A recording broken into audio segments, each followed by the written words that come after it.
বিসমিল্লাহির রহমানির রহিম।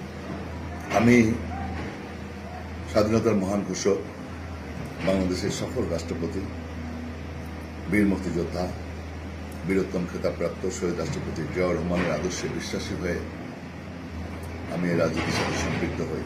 পরবর্তীতে প্রিয় নেত্রী দেশনেত্রী বেগম খালেদা জিয়ার নেতৃত্বে আস্থা রেখে সার্বক্ষণিকভাবে রাজপথে সক্রিয় ছিলাম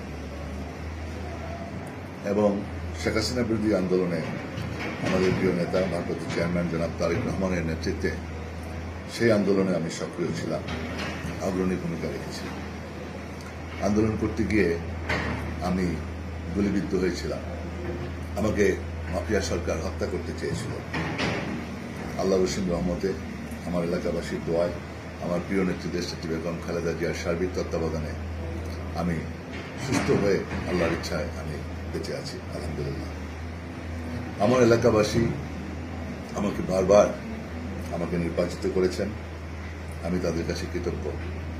তারা আমার ভালোবাসার মানুষ, তারা আমাকে সম্মানিত করেছেন, সুতরাং আমি তাদেরকেও ভালোবাসি, আজীবন ভালোবাসব। তাই আজকে আমি জানি আমার এলাকাবাসী ব্যথিত হয়েছে বর্তমানে সম্ভাব্য তালিকায় আমার নাম না দেখে, এবং আরো ব্যথিত হয়েছে যে আওয়ামী লীগের নেতা কর্মীরা যারা 17টি বছর আমার নেতা কর্মীদেরকে নির্যাতন করেছে, তারা আজকে বুক ফুলিয়ে বাজারে ঘোরাফেরা করছে।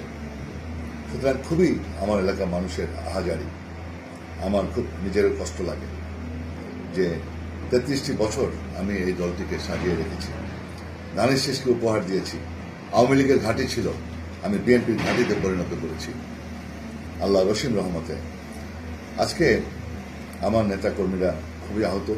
আমি সব কথা বড় কথা হলো আমার নেতাকর্মীদের উদ্দেশ্যে বলবো যে আমরা সবাই ধানের শীষ, এটা সম্ভাব্য তালিকা।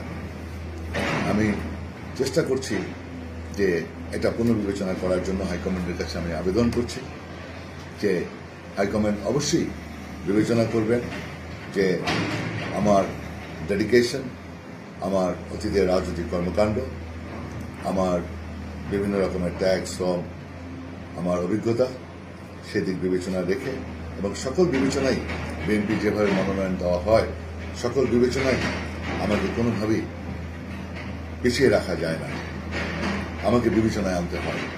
সুতরাং আমি মনে করি মনোনয়ন দেওয়ার ব্যাপারে যে আমার প্রিয় নেতা ভারপ্রাপ্ত চেয়ারম্যান জনাব তারেক রহমান যে ক্রাইটেরিয়া দিয়েছেন, সকল ক্রাইটেরিয়া আমি মনে হয় আল্লাহর ইচ্ছায় উত্তীর্ণ হয়েছে।